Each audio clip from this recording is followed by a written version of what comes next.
Let's do a quick case analysis. Here is the sales and profit information of A Limited, a manufacturing company. You have the information for the year 2020 to 2024, and if you see, the sales figure is increasing year after year. Let's say the figures are in lakhs. It means it's a huge growth. But if you compare the profit increased, then it has actually decreased, then increased, and again it increased. Okay, but something is wrong here. What is wrong here? Here the issue is this business is not able to make profit out of the sales. When sales are increasing year after year, why it is unable to make profit? Because when sales increases, profits are supposed to increase more. Generally, this will happen if the business is going to have variable cost and fixed cost in its cost structure, because the variable cost will move in tandem with the sales. Say if the sales increases 10%, then variable cost will also move along with it, but fixed cost will remain same. Let me give you an example. Let's say sales is 100 million. The variable cost is 60 million. So there is a profit, we call it as contribution 40 million, and let's say fixed cost is 30 million, and so the profit is 10 million. Now if the sales doubles to 200 million, let's see what will happen. The variable cost, which is 60 on 100, that is 60%, we will apply that on 200 million also, so it will become 120 million. Actually, in reality, what can happen is this 120 million can come down slightly also. Why? Because now we are purchasing more. So because of some high volume purchase or bulk purchase, there can be some additional discount. So there is a possibility this cost can come down, but I am not getting into that. So the contribution is 200 minus 120, which is 80 million. And here the beauty of this cost is it is already called as fixed cost. So it is going to remain fixed over here also, right?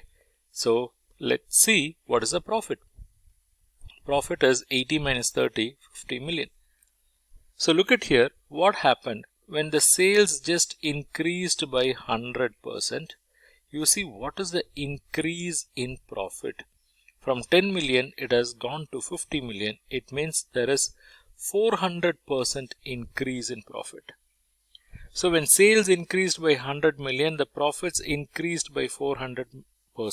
I'm not saying that it should happen in all the cases, but in majority of the cases when sales increase, there will be a corresponding increase in profit, or there can be a higher increase in profit thanks to these kind of cost structures.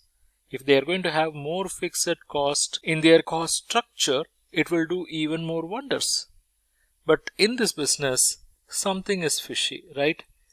Despite increase in sales, look at here, despite increase in sales from this level to this level, profit has increased only by 100%, whereas sales increased multiple 100 times. So this should not ideally happen in manufacturing company.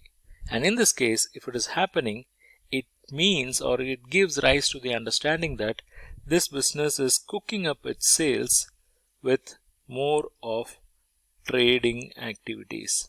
They are just buying and selling at a very small margin. They are not actually manufacturing. Then why they are doing this? See, by inflating the turnover, they can actually show higher receivables, and by showing higher receivables, they can avail higher cash credit based on receivables, and they can siphon off the fund.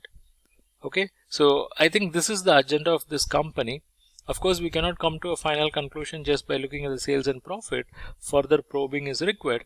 But whenever you see scenario like this, where there is a significant increase in sales, but only a fraction increase in profit, then this kind of cost structure is not working. But actually, these kind of cost structures are required for organization to make higher profit. Okay, so in those cases, you have to go deeper to understand what is wrong there.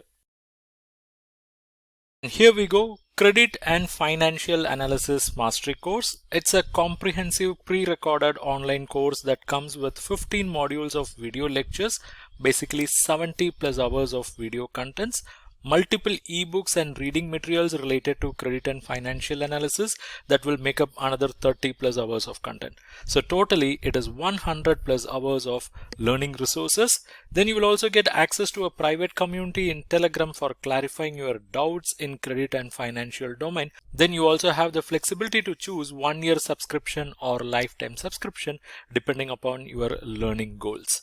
So by joining this course, you will learn basics of credit analysis, how to read balance sheet, financial ratio analysis, cash flow, fund flow analysis, how to arrive at credit risk rating, how to prepare CMA report, cash budget, how to assess credit facilities like CC, OD, LC, BG, term loan, how to write bank loan proposal, and you will also have access to case studies related to credit analysis. So to join this course, to know more about the course, comment CFA,